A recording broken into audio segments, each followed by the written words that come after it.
impressive, everything you have in your work you've done, an amazing level of publication. I mean, it's really impressive that you got this prize. And basically tell me how you end up in doing at one point working for CNRS, ENS Lyon. How did you end up there? So it all started with Campus France scholarship. Yeah. Thanks to the Embassy of France.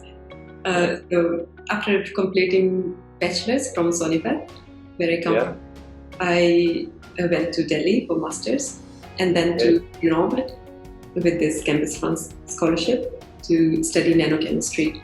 Later on, I went to Germany for PhD and came back to France for postdoc.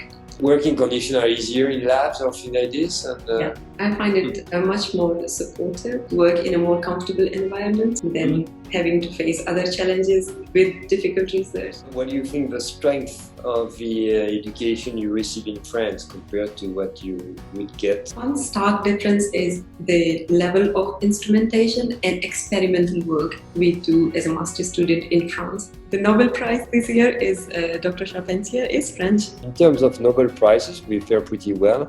I think in our history we had something like 66 Nobel Prizes. Yes.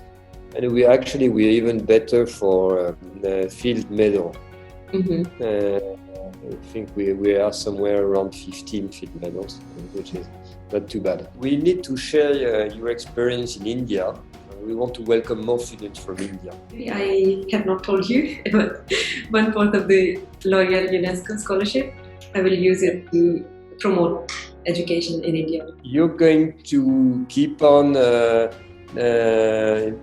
doing research all your life. That's your goal, and that's how you envisage what you have in mind for your future. I want to be a researcher, scientist all of my life. I'm the only PhD in the whole village and the extended relatives, and it's like a small cluster of people who have an idea of science and they can imagine. It's hilarious when I explain to my parents that everything is magnetic. They're like, no, it's not. You're so proud, huh? No? Yes, they are very happy. You've got brothers, sisters, and which did some studies like this abroad or not at all?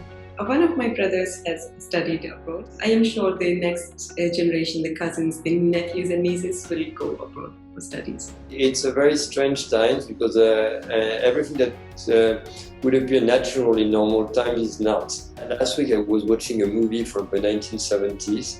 So I was seeing people driving a car without seatbelt, smoking in the car, and stopping drinking, shaking hands, kissing on the cheek, and things. I say, wow! In 40 years, we've grown so much freedom and things. It's just amazing. Yeah? I don't say that smoking is good or driving a car without seatbelt, but it seems a totally different world from what we're experiencing these days. France losing the Bisou is a bit of shame. We need good scientists like you. Huh? Congratulations for what you're doing. It's impressive. Thank you very much. Bye. Very much. Bye.